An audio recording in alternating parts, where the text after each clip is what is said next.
taught at this school for several years. He's an amazing Jewish educator and storyteller and man about town. Yeah.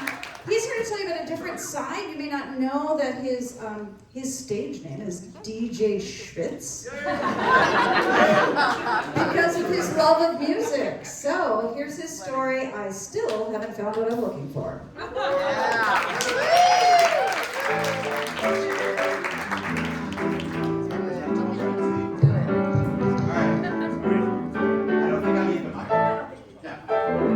Hi everyone, I'm Jonathan. The story is I still haven't found what I'm looking for, or do you remember that time in September that we went to that thing, or Panic on the Streets of London. So, I would be lost without music.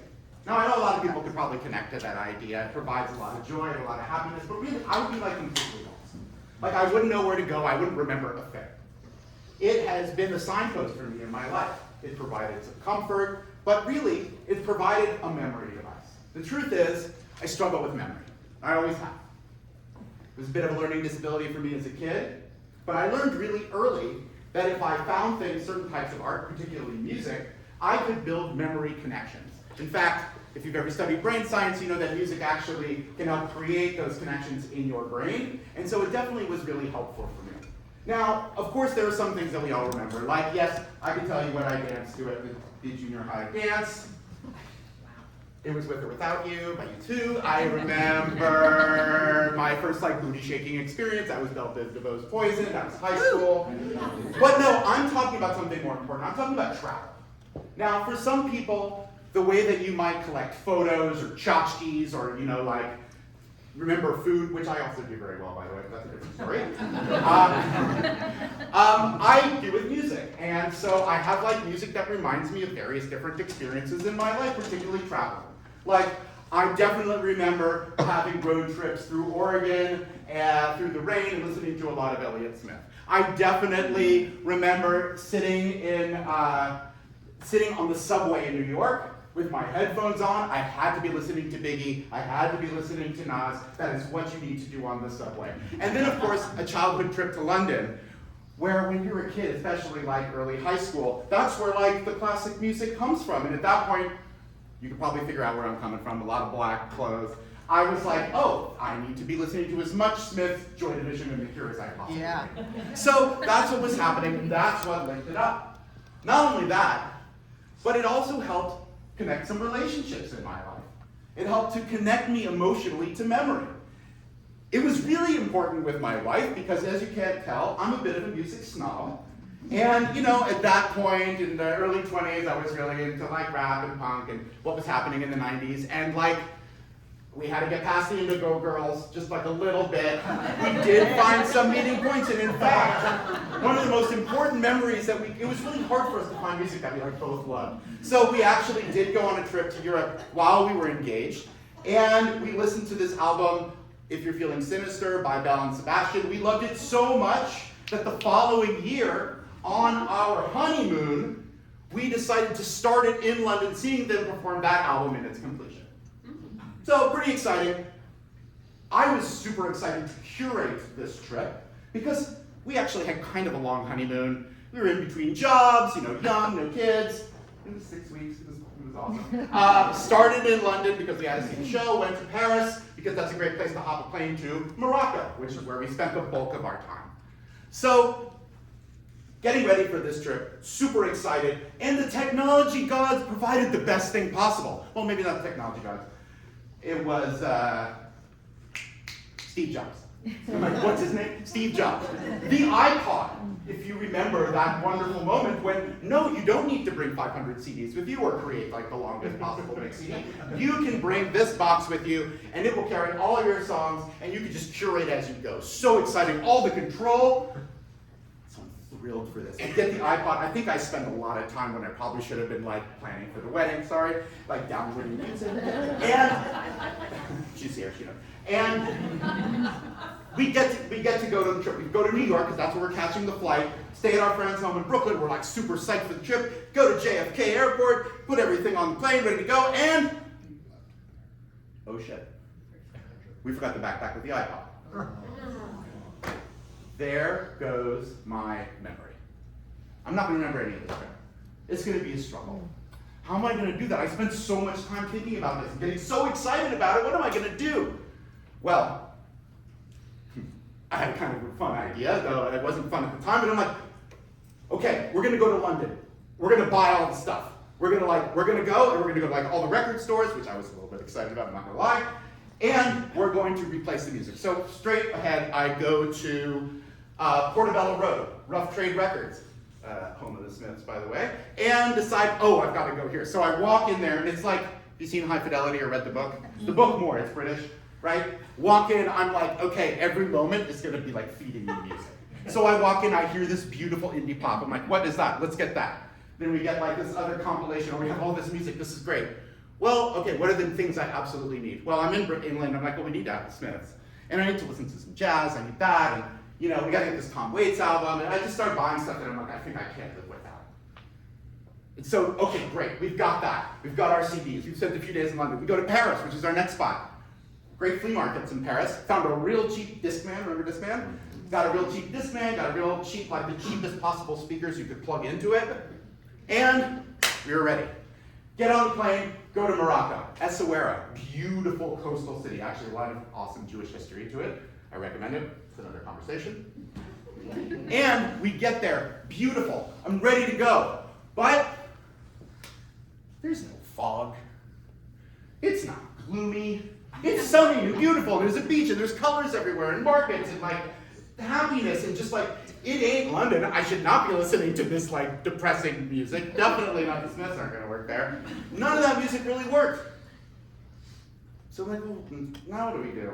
Wow, all this work. Well, we go look at the place because it's beautiful. One of the things we know about this place, Essaouira, is that right by, it was a place where in the 60s and 70s, many musicians would fly from England to come to this spot, in particular for like R&R, and some other things.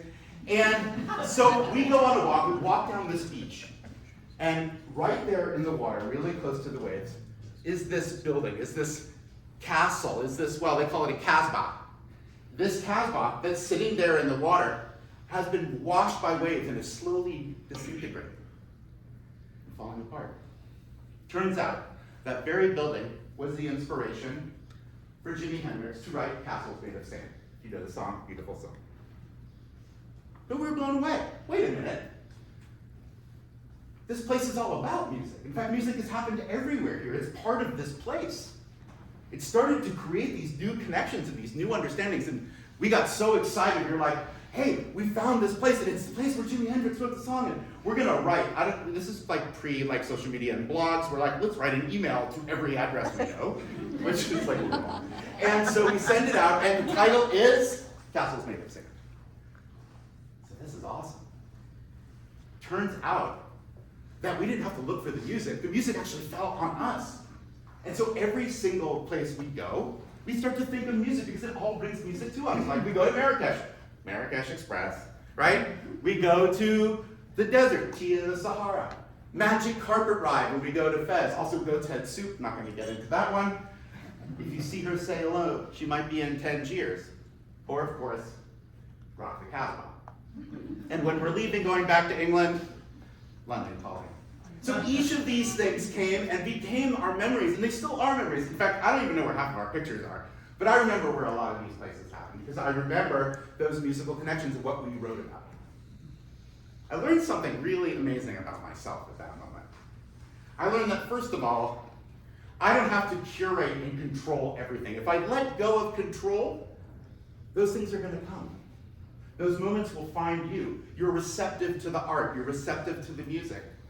You're receptive to the memories. Music illuminates. Art illuminates. It brings memory in. It's incredibly important, and it taught me that it's a gift that you can connect memory and emotion, which, by the way, has been an incredible gift for me as a teacher, particularly in Jewish education, because memory and emotion go hand in hand. So, music has always been my life. It still proves itself to be a signpost for me, and I'll even say it's a light that never goes out.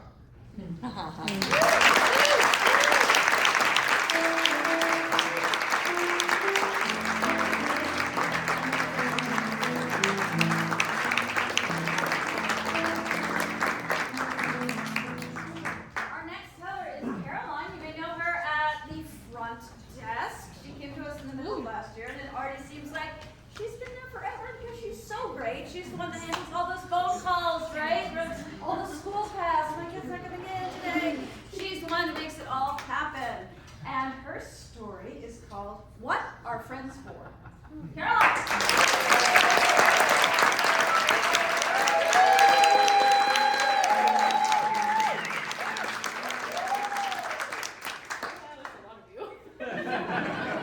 Got this. It was the beginning of 2019, my sophomore year of college, and I was 20 years old, and let me tell you, I was living I was living in the dorms with my friends. I was having the best time. I had never been in this situation before. I had freedom. I didn't have to go to class if I didn't want to. Life was really good, and it was great. And a couple months prior, my friends and I had thrown this really big Christmas party with all of our friends. Did Secret Santa, we played games. There might have been some spiked punch involved. You might know it as jungle juice. Don't have it as an adult, it's gross. And right after that, I met my very first boyfriend. I had found love in the Rohnert Park Olive Garden. My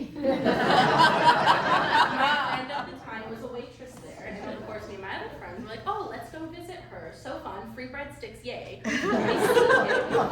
Bussing tables, the prince of the Olive Garden. Oh, he's so cute. I'm not gonna go up to him. So my friends decide, I'm gonna give him your phone number. On we go, our first date. It was history from there. And it was amazing. Slowly after that, we had our first Valentine's Day together, and with me and my dismal love life in high school, this was amazing. College is so fun, and this is great. This is what college is supposed to be. And on that Valentine's Day, he brought me my favorite flower, he brought me pink roses, and the most special part was that he gave me this bracelet that had like star charms on it. And he told me, he's like, I wanna help you follow your dreams. I wanna be there for you, I wanna support you because I love you. And after that, we pretty much spent every day together, because what else are you supposed to do with your first boyfriend but spend every waking moment with him? But shortly after that came the calls and the text messages, finding me after class, and I had no idea that he knew my schedule so well. And shortly after, the jealousy of my friends. And I don't know if you all know this, but 2 out of 3 female college students will experience some sort of sexual violence during their time at a 4-year university. And I, as a young woman, had always thought that rape was violent and done by a stranger in an alleyway, what we had always seen in the movies. But this was very different. I trusted him. He said he loved me. And my mom had always raised me to be very independent and that my voice mattered, but I wasn't prepared for someone to make me feel so inferior. And I was in denial of what my reality was and that this was happening to me. And before, while this was all happening, I had mentioned to my friends, it's kind of weird, it's around all the time, and they brushed it off, whatever. Somehow, my mom found out, and in her mind, she's like, here's my daughter, the second person in our family to go to college, spending all of her time with a boy. Obviously, Caroline with boyfriend means no classes happening.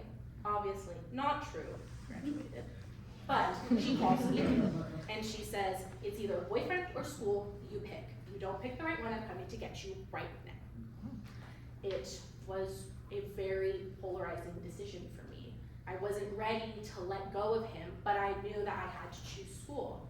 I told myself, it might get better, it might this, it might that, but I was like, I need to prioritize myself and my studies, so off the boy went.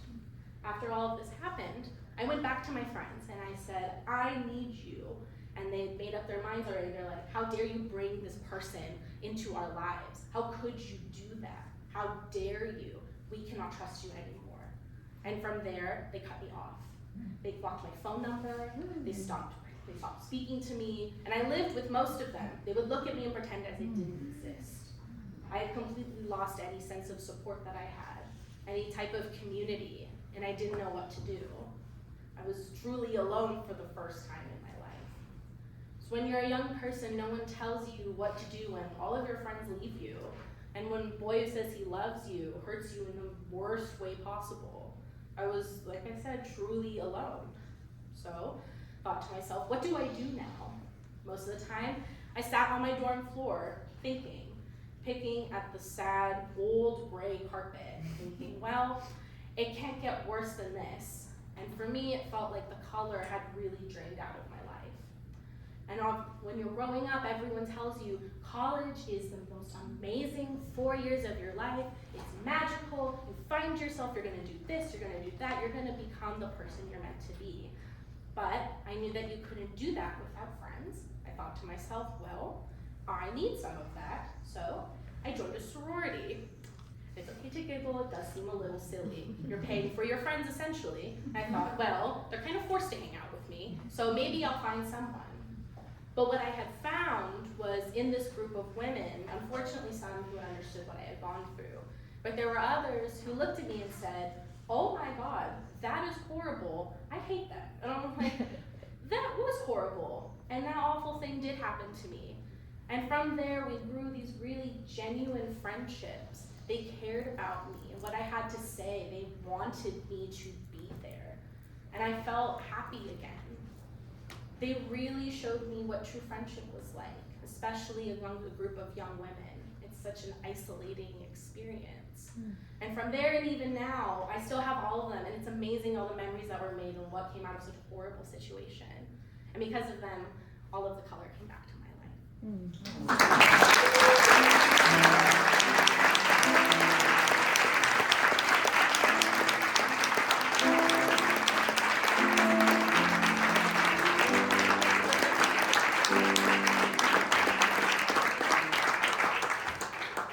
Our next color is Jennifer Michael, who is also a new parent, also the mother of a child in the seventh grade. So they're all just coming together. She was described, if you read her biography that went out on Mishmash and several other social media, she is a badass at preserving the earth.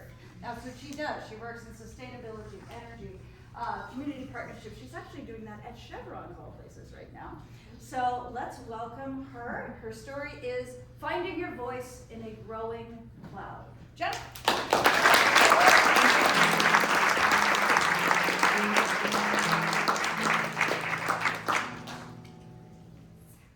So there I was, about 30 miles east of Saskatchewan, about 4,500 feet in the air, in the right seat of a single-engine airplane, a Mooney. To my left was my dad. We had started this trip several days before in Southern California and made our way up the Alcan Highway to Alaska, and now we were headed back to his home state, across Canada, hoping to end up in North Dakota at the end of the day. My dad was larger than life. People often described him as a force of nature, or the Force. He had an ego that would not fit inside the small airplane, and was certainly a character to remember. I remember when I was little, I used to be able to sometimes on special occasions go to work with him when he taught at UCLA. And I remember sitting in his office one day when I was about maybe 4 or 5 and learning how to read, and I see this sign on the wall. And I remember puzzling it out, and it said, there's 2 ways of doing things. There's my way and the wrong way. That was very much my dad. So we had started off this particular day on this flight adventure that we were on in Saskatchewan, and we walked out, get in the airplane, and I said, hey Dad, did you get the weather? He said, yep, I got it, it's clear, let's go. We were at that stage in a journey where you're done with the journey. You want it to be over, you want to get home. We call this kind of get there-itis. We wanted to head east. So hop in the airplane and we take off. And on this particular day, my dad is flying in the left seat, and he's controlling the airplane, and I'm in the right. At the time, I was about 27 years old. I lived in Hawaii, where I was pursuing a graduate degree, and the things most important to me then were my friends, my Australian Shepherd, and maybe the thing I was most proud of was my commercial pilot's license. So I knew how to fly, but I was with my dad, and on this particular day, he was flying. And there's always one person in control of an airplane. One of the most dangerous things you can have in a cockpit are 2 pilots. So you don't just decide one person's gonna fly and then the other person's gonna fly. It's kind of like if you're rock climbing. You don't step off the top rock and say, hey, I'm landing now, you gotta catch me. The way that you transfer control of an airplane is the person who's flying says to the other one, it's your airplane. The other person will say, my airplane. And then the person giving up control will say, your controls or your airplane. So there we are, heading east, about 4,500 feet. The sky is blue, the Canadian prairie is below us, and not really much is happening. We're just trying to get to North Dakota, trying to get home. And as the day passes and the sun keeps rising in the sky, these little white puffy clouds start forming in the distance. They just kind of look like little cotton balls. They're beautiful, the kind of thing you might see in a painting. I don't really think much of it, but I do think that's kind of weird. There's not supposed to be any clouds out here today. And the way we're flying is we're flying off of visual flight rules. We haven't filed an instrument flight plan. We haven't talked to an air traffic controller. We haven't basically built the three-dimensional map that you need to build if you're actually going to fly through clouds. Flying a single-engine airplane when you're flying under visual flight rules into a cloud is the single biggest cause of airplane accidents. That's how JFK Jr. died. He took 2 people with him. So I'm sort of thinking these things because I'm a trained pilot in the back of my head as we're heading east. And over time, these clouds start to get bigger and bigger. And they don't really look like little puffs of cotton anymore. They're starting to look a little bit less friendly. And as we're heading east, instead of avoiding these clouds, my dad's just flying right through them. You go into one of the puffy clouds and about 3 seconds later you're out. No big deal. You can see where you're going. You don't lose your orientation. But this happens again. It happens again. So I finally turned to him and I said, hey, what are you doing? You can't fly into clouds like this. This is a terrible idea. He says, I know what I'm doing. It's fine. I've got this. We got to get there. So we keep going. And he keeps doing the same thing. And in my head, I'm thinking, this is not going in the right direction. Maybe I should say something again. Should I say something again? No. He's my dad. He knows what he's doing. He's been flying since he was 17 years old. And then all of a sudden, we fly into one of these clouds, and the prairie's gone, and the blue sky is gone. And out the right-hand side of the plane is white. And out the left-hand side of the plane is white. And I think, surely he's gonna turn around because you're trained. If you fly into a cloud, you immediately look at your heading indicator and you subtract 180 degrees and you make a controlled turn to the right, turn yourself around, straighten your wings out, fly out of the cloud, and poof, you're fine. You're not lost. You know where you are. None of this is happening. And the voice in my head is getting louder. What's going to happen? What is he doing? He must be about to fix the situation. He's the dad. He knows what he's doing. What's going to happen? And the voice keeps going. It's going. And then I look at the instruments, and I think, well, I better look at these instruments. And then all of a sudden, out of my mouth comes my controls, my airplane. And I take the plane, and I turn it to the right, all the way around 180 degrees, and I fly us out of the cloud. And we were no longer lost in the cloud. But what I found was my voice.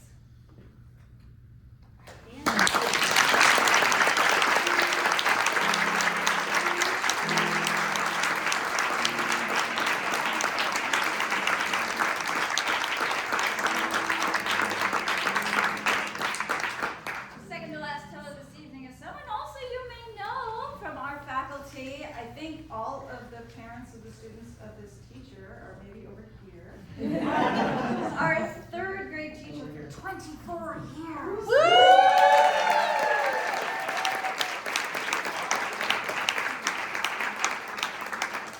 This is the amazing Jeff and his story, Half a Heart.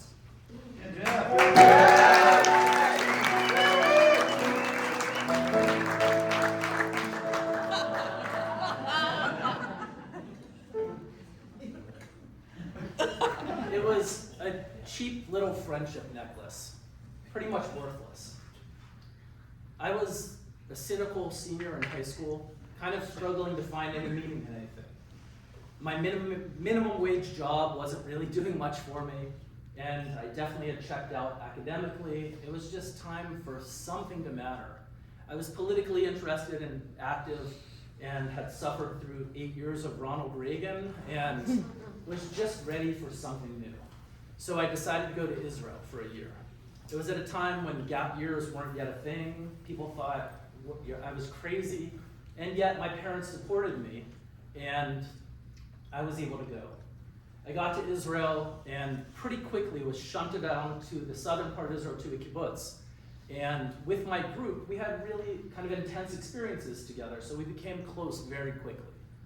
Looking for new experiences, I dove in head first and said, sure, I'll work with cows. That sounds great. I'd never seen a cow, touched a cow or anything. The first day, I put on my big knee-length boots and started tiptoeing around all the cow poop, trying to get through the rest of it. And very quickly, by day 3, I was in the poop up to everywhere, and the boots came off, and the poop did as well. And we had a great time. I was making new friends and learning new things. I had been raised in a Jewish household and attended Sunday school and Hebrew school, participated in things, and was even involved in the Jewish youth group, and that was the program I had gone with to this program. But I had lost any sense of religion. I had no feeling or connection to tradition at that point, and really didn't know if I would ever again. And being there, I did have a powerful experience. On the kibbutz, one of my friends, a girl named Paula from Boston, had a phone call, and it was terrible news. Her best friend back in Boston had died in a car crash. Paula was distraught. She didn't know what to do. She wanted to leave, and her parents talked her out of it. Flights were super expensive and hard to deal with, and we were way down in the desert, and she stayed. So that night, her best friend was named Jeff, and my roommate and I were both Jeffs. She ended up in our room with us for the night, and she didn't sleep, and she sat there like this, and my friend, goofball, just went to sleep. And I sat there, and I didn't have words. As an 18-year-old, I didn't know what to say, so I just kind of sat with her, and she showed me it was her friendship necklace. Before she left, she and her friend had bought these best friend necklaces, and she had hers. She made it through, she stayed with us, and starting to kind of kick back into being present and appreciating the experiences, and then my necklace is gone. She lost it. So the whole bunch of us felt so connected. This was a loss for all of us. We marched out to the date fields where Paula worked, and we sat there turning over palm leaves and gross mushed up dates and all sorts of stuff in an area where there are scorpions that are fatal. And we stayed there until it got dark. And we looked for literally hours and did not find her necklace. And we didn't know what to do. We all felt that loss, almost as much as the first loss. And it was a hard time. But on kibbutz especially, life goes on and you have to work. 2 days later, we took our turn rotating shift in the date packing factory. It was a really loud, crazy place. I don't know how old it was, but the conveyor belts were very high, maybe to stand next to. But then they moved in these very tall stools that were rickety and wobbly, and the constant movement, the overwhelming sickly sweet smell of the dates, it just was horrible. And you felt, after your 2-hour shift, you felt seasick, and you never wanted to eat again. And our job as the unskilled laborer was to sit at these conveyor belts and pluck out the grossest dates that had been mushed and run over and everything else, and put them underneath to the other conveyor belt going the other way, where they would be mushed up into date spread called kfush. And that's a pretty good description of this food that you should never eat. So it was a maze of conveyor belts that went all the way around, and there were a number of people, and we sat there and worked, and Paula was 2 seats over from me. The belts passed by, many people passed by me, and Paula reached over and lifted her necklace off of the conveyor belt. It must have passed at least 15, 20 people. It was intact. She put it on and just started jumping around, and we swarmed her. It felt like a victory for all of us. Paula found her heart, and I feel like I found my sense of wonder. And it was a cheap little friendship necklace, pretty much priceless. Our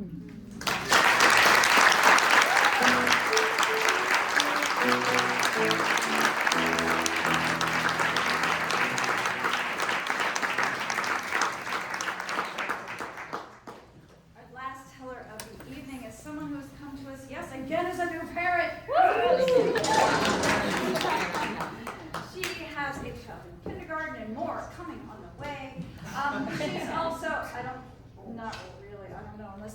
news. Yes. Anyway, she's going to tell us a story to finish off the evening called Connection and Loss. But before we get to that, I also want to just shout her out because she joined the Ahsh team to help us organize this wonderful evening for you tonight.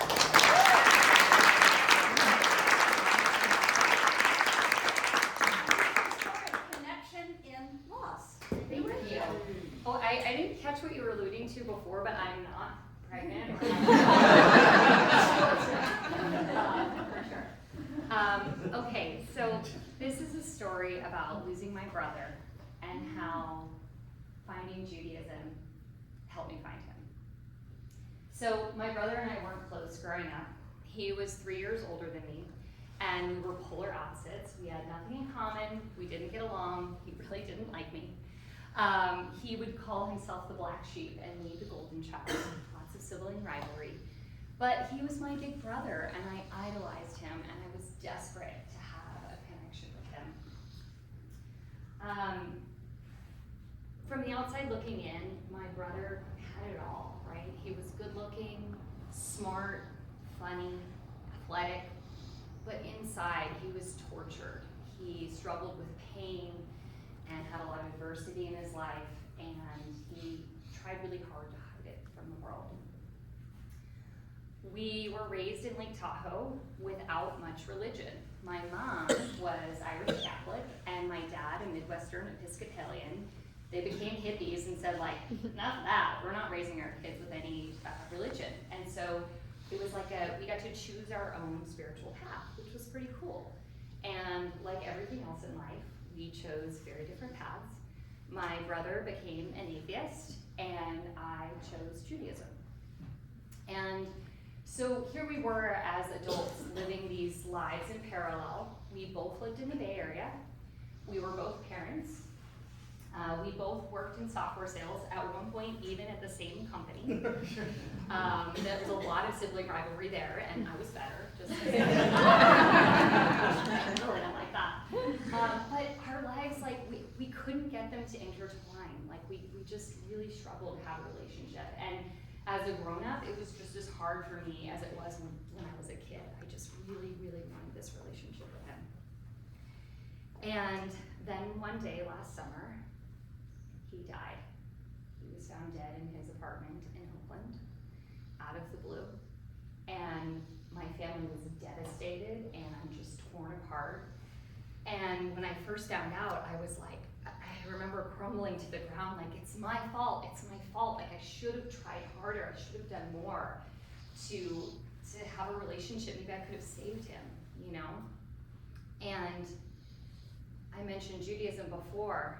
The next day, I was scheduled to meet with the rabbi to start my conversion process.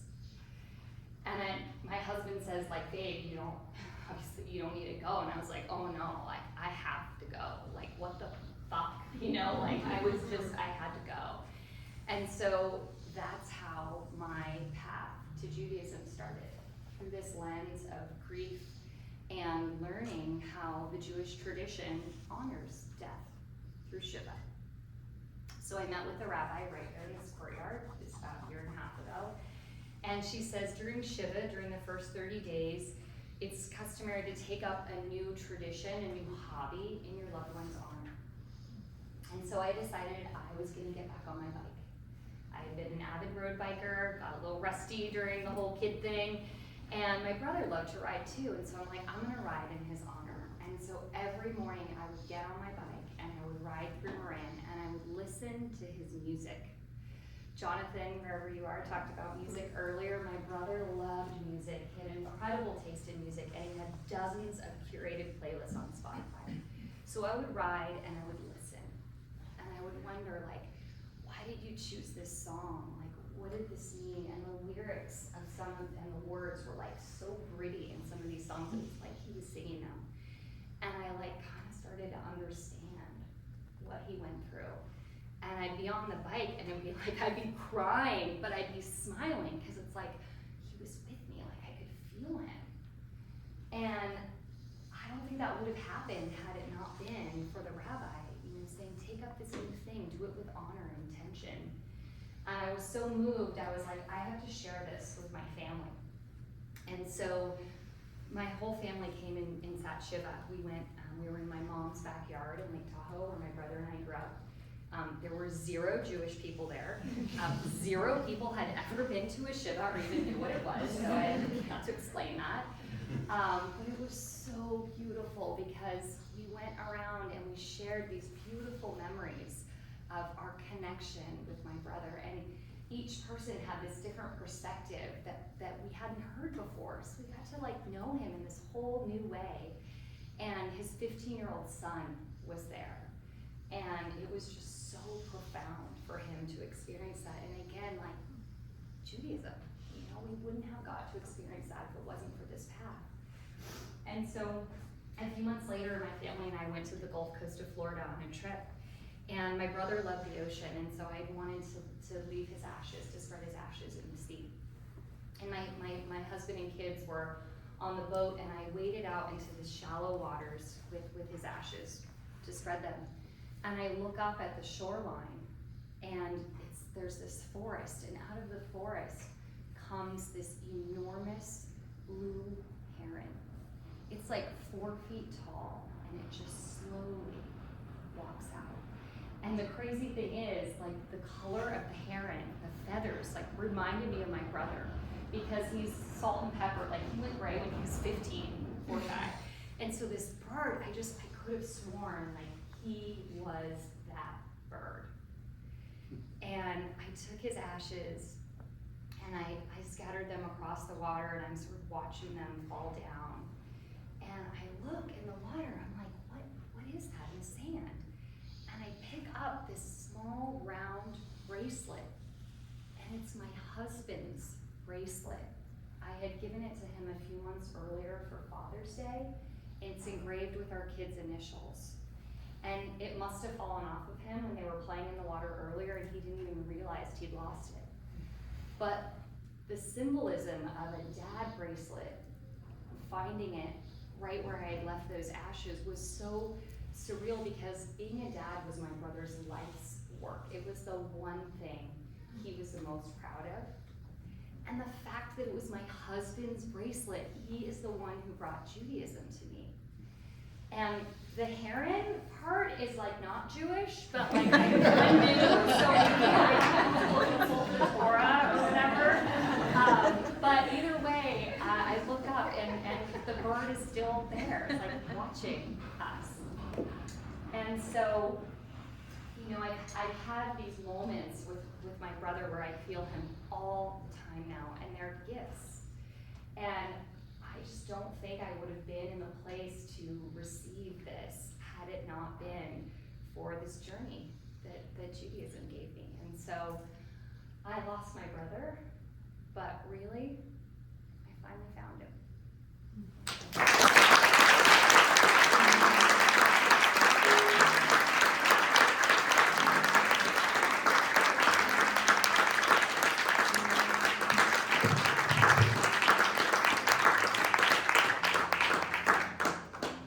Can we have all the tellers stand up and just give them another round of applause?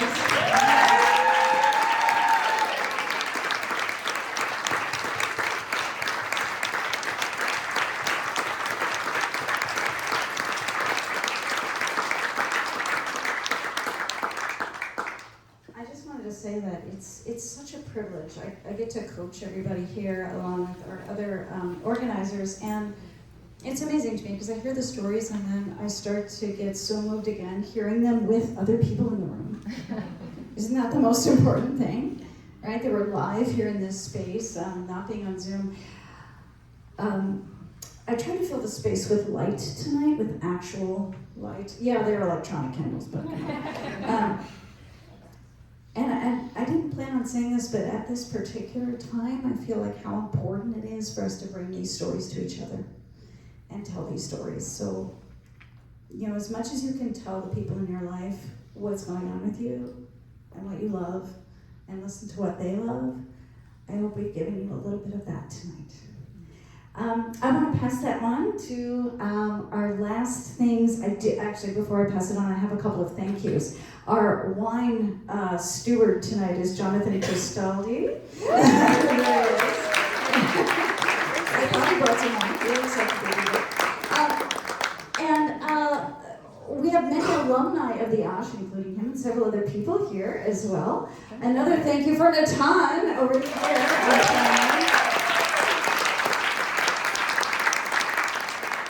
He is truly a budding musician because he has a tip basket here that you can add to, or if that's not your thing to bring around cash, we have a little QR code for your Venmo tips. So that's great. Jen, I'll turn it back over to you. We have a little finishing moment here for you. Thank you. So, now the mic. So I mentioned that I'm in sales, so I'm here to give the pitch for the next Ahsh. So the next Ahsh is going to be on Tuesday, April 16th. So we do a fall Ahsh and a spring Ahsh. And anyone who wants to be a storyteller in our community is welcome to be one. So can I get a show of hands if anyone's like, ooh, this was kind of cool, I might be interested in it. Oh, we all put ourselves out here, come on. Oh, Natan, all right. Do you want to go right now? So if you want to be a teller, and I wanted to just give you a little bit of insight into what it's like. So I just joined the community, so this was my first Ahsh, and when I heard there's a storytelling event, I'm like, oh, I gotta be in that because I was in sales and I love doing stories. And so the experience, you guys, was so incredible. It's like Karen alluded to, there's so many different ways that you can choose to tell a story. And for me, this was basically like therapy. So it's like I was coached by Karen and Trish, and I'm like telling this story and retelling it and how do I want to tell it. And so it's a really cool experience for all of you in the audience, but it's a really cool experience when you get to tell your story and figure it out.